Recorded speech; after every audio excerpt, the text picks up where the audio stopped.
प्रिय जातकों, आपके साथ मैं जुड़ चुका हूं। अध्ययन करने से पहले एक बार माता का जयकारा देंगे। जय माता दी। ऑडियो में आपको मैंने बताया दानव ग्रह के बारे में, देव ग्रह के बारे में और दानव ग्रह के बारे में, इनकी मित्रता और शत्रुता के बारे में बताया। बुध के बारे में बताया कि बुध की शत्रुता किससे है और मित्रता किससे है। आप ऑडियो में इस चीज़ को समझ चुके हैं। मैंने आपके लिए पिक भी सेंड कर दी थी। फिर मैंने आपको ऑडियो में बताया था कि मैं आपको वीडियो के माध्यम से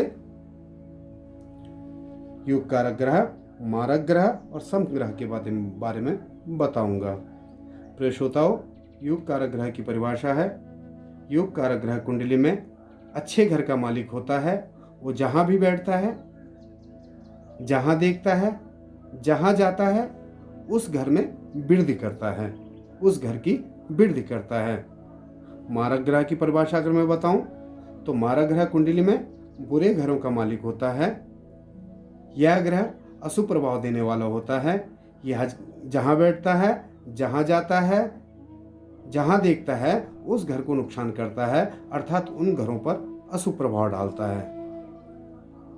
शम ग्रह की परिभाषा में अगर आपको बताऊं तो सम ग्रह कुंडली के अच्छे भाव का मालिक होते हुए भी लग्नेश का अति शत्रु होता है, विरोधी दल का होता है, इसीलिए लग्नेश का अति शत्रु होता है। कुंडली में अपनी स्थिति के अनुसार सम ग्रह अच्छा या बुरा फल दे सकता है। अगर वह अच्छे भाव में बैठा हुआ तो अच्छा फल देगा, बुरे भाव में बैठा हुआ तो बुरा फल देगा। तो सम ग्रह की परिभाषा आप समझ चुके हैं। ये मेष लग्न की कुंडली है, इसलिए है कि यहाँ पे एक लिखा हुआ है। अगर आप राशि में देखेंगे तो एक राशि मेष की होती है, 2 राशि वृषभ की होती है, 3 राशि मिथुन की होती है, 4 राशि कर्क की है, 5वीं सिंह की है, 6ठी कन्या की है, 7वीं तुला है, 8वीं वृश्चिक है, 9वीं धनी है और 10वां मकर है, 11वां कुंभ है, 12वां मीन है। ये इनके स्वामी हैं। मैंने आपको पूर्व में भी ऑडियो के माध्यम से बताया, पिक भी भेजी थी आपको, आप समझ चुके हैं। यहाँ वीडियो के माध्यम से भी समझ लीजिए। तो यहाँ पे 1 नंबर लिखा है, तो ये मेष लग्न हुआ, पहला घर है, मेष राशि है, इसका स्वामी मंगल है, ये पहला घर है ये, और 1 अंक लिखा हुआ है। तो 1 अंक लिखने का मतलब है मेष राशि, मेष लग्न की कुंडली है और मेष राशि का स्वामी होता है मंगल। तो इस कुंडली का जो पावरफुल ग्रह है वो मंगल है, यानी कि इस कुंडली का प्रधानमंत्री है। किसको क्या दे दे, किसको क्या बांट दे, ये मंगल के हाथ पे डिपेंड करता है। मंगल ने किसे क्या दिया है, द्वितीय भाव धन कुटुंब स्थान शुक्र को दिया है, तृतीय भाव का मालिक बुध को बनाया है, चतुर्थ भाव का मालिक कर्क को बनाया है, चंद्रमा को बनाया है, पंचम भाव का मालिक सूर्य को बनाया है, छठे भाव का मालिक बुध को बनाया है, सप्तम भाव का मालिक शुक्र को बनाया है, अष्टम भाव का मालिक स्वयं बना हुआ है और 9 भाव का मालिक बृहस्पति देव है, 10वें घर का मालिक शनि देव है, 11वें घर का मालिक भी शनि देव है और 12वें घर का मालिक बृहस्पति देव है। अब मैंने आपको बताया था कि योग कारक ग्रह इस कुंडली में मंगल देव हैं, चंद्रमा देव हैं, सूर्य देव हैं और बृहस्पति देव हैं। वो कैसे हैं कि मंगल देव ने चतुर्थ भाव का स्वामी चंद्रमा को बनाया है। किस लिए बनाया है, यहाँ पे 4 लिखा है और आप इधर भी देख रहे हैं। कर्क राशि का स्वामी कौन है, चंद्रमा है। मंगल देव ने पंचम भाव का स्वामी सूर्य को बनाया है। किस लिए बनाया, क्योंकि आप देख रहे होंगे कि यहाँ पे सिंह राशि है और इसके स्वामी सूर्य हैं। त्रिकोण के स्वामी कौन है, सूर्य हैं, पंचम भाव के स्वामी। यहाँ पे आपने देखा कि 9 लिखा हुआ है, इसके स्वामी बृहस्पति हैं। धनु राशि है, धनु राशि के स्वामी बृहस्पति हैं। यहाँ पे बृहस्पति की एक राशि ये भी है जो 12 घर की व्यय राशि है, खर्च भाव बोलते हैं इसे। तो यहाँ पे बृहस्पति देव को इसका दोष नहीं लगेगा। आपकी बात समझ में आ गई? मैं समझता हूँ कि आपकी बात समझ में आ गई होगी। अब यहाँ पे ये तो चारों योग कारक ग्रह हैं, यानी कि इस कुंडली के पावरफुल स्थान में बैठे हुए हैं। किसी को मंगल देव ने चतुर्थ भाव दे दिया, किसी को पंचम भाव दे दिया, किसी को नवम भाव दे दिया। तो मैंने आपको पूर्व में बताया था कि त्रिकोण जो है प्रथम भाव, पंचम भाव, नवम भाव, केंद्र जो है प्रथम भाव, चतुर्थ भाव, सप्तम भाव, दसम भाव, मैं पूर्व में भी आपको बता चुका हूँ ये। तो ये भाव जो है बड़े सुंदर होते हैं, अच्छे होते हैं। यहाँ ग्रह जब बैठते हैं तो अच्छे फल देते हैं।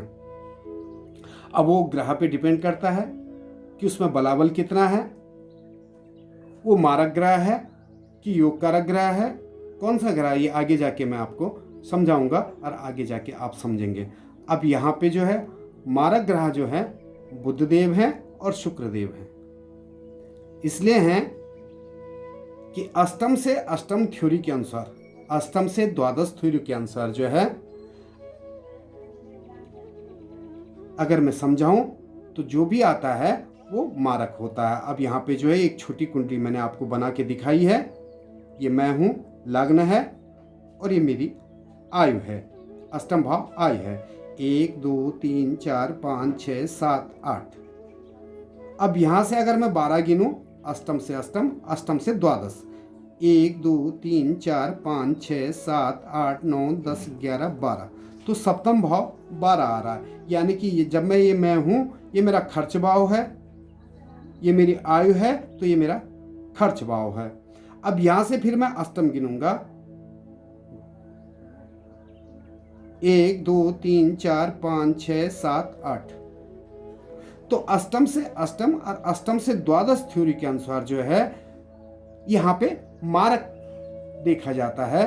तो इस कुंडली में जो है, अगर मैं सरल भाषा में बताऊं तो सप्तम भाव और द्वितीय भाव हमेशा मारक होते हैं।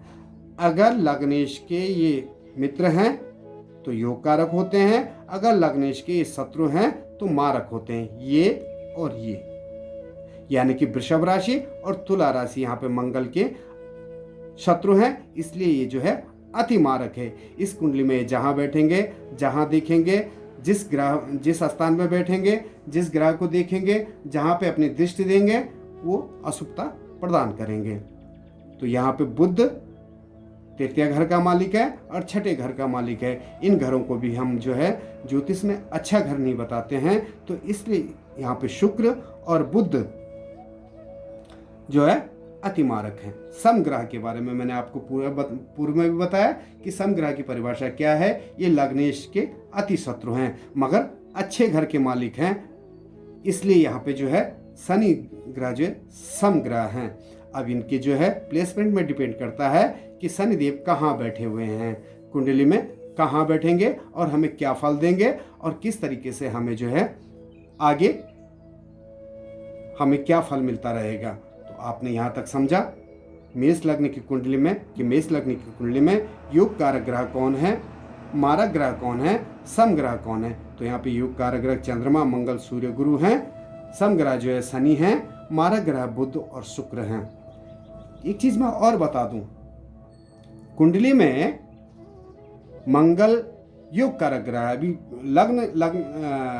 लग्न कुंडली के हिसाब से मैं बता रहा हूं, अभी यहाँ पे ग्रह नहीं बैठे हुए हैं, तो लग्न कुंडली के हिसाब से मैं बता रहा हूं मंगल इस कुंडली में योग कारक ग्रह हैं। मगर जब हम जन्म कुंडली देखते हैं और ग्रह को बिठाते हैं तो उसकी प्लेसमेंट के अनुसार, उसके बलाबल के अनुसार, उसकी जो है डिग्री वाइज उसमें क्या बलाबल है, उच्च का है, नीच का है, फिर उसको देखने के बाद देखते हैं कि ये योग कारक रहा भी है या मारक बन चुका है। कभी कभी योग कारक ग्रह भी मारक बन जाता है, ऐसा नहीं है कि योग कारक ग्रह मारक नहीं बनता है।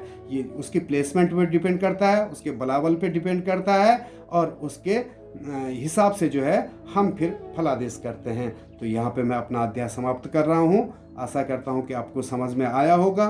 नहीं समझ में आएगा तो आप मेरे को लिख सकते हैं, बता सकते हैं और मैं आपको पुनः समझाने की कोशिश करूँगा। जय माता दी।